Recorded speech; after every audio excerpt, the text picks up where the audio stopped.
Okay, so one more time, most of you had answered it correctly. So generally, the question was, just to state it one more time, what is the source of differences between different body fluid compartments? Yes? So we have different body fluid compartments. One more time. Yes, we have the extracellular fluid and the intracellular fluid. And how it is possible that it differs in composition? Because obviously when we intake some water, some ions and everything, it gets generated to our organs. So theoretically speaking, it should behave similarly. However, as you pointed out, very good, we have some borders between those compartments. Yes?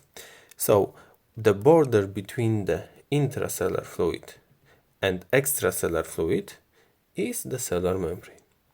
The border between the interstitial fluid and plasma is the wall of the capillaries.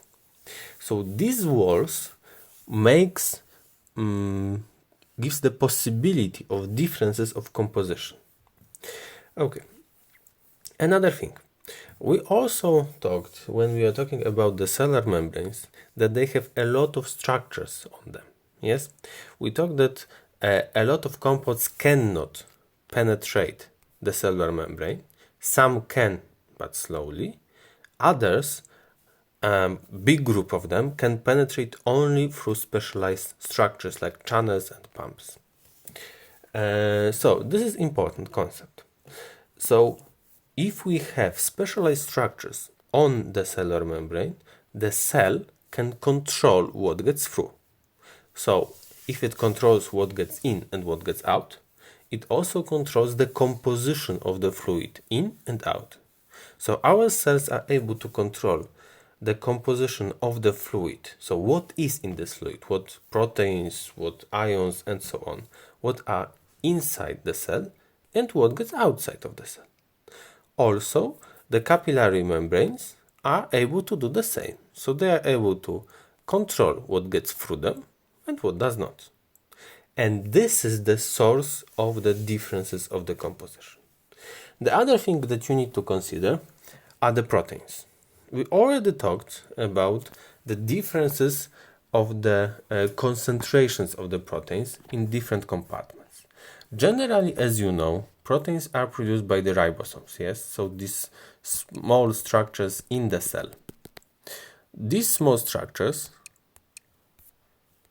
will produce proteins, yes? And these proteins can be put out of the cell, but most stays in. So the concentrations of the proteins is big inside. As you already know, the proteins are big particles. So when you have something big, it's hard to get it through. So this is one other thing that you need to consider. We already talked about this, but now we are just collecting it all together. So the harder it is for the substance to get through cellular membrane, the bigger differences in composition it may have. The proteins are generally the biggest. So generally we have very big differences in composition of the proteins in all of those three compartments, of those three main compartments that we are considering. Also, there are big differences of compositions of ions like potassium and sodium. But this is mainly because of the active transportation by the sodium-potassium pump. About this we'll go soon, more about this topic. But for now, this is enough. And next question is about diffusion and osmosis. What are they and what is similar, what is different, why do we need it, things like that, like usual.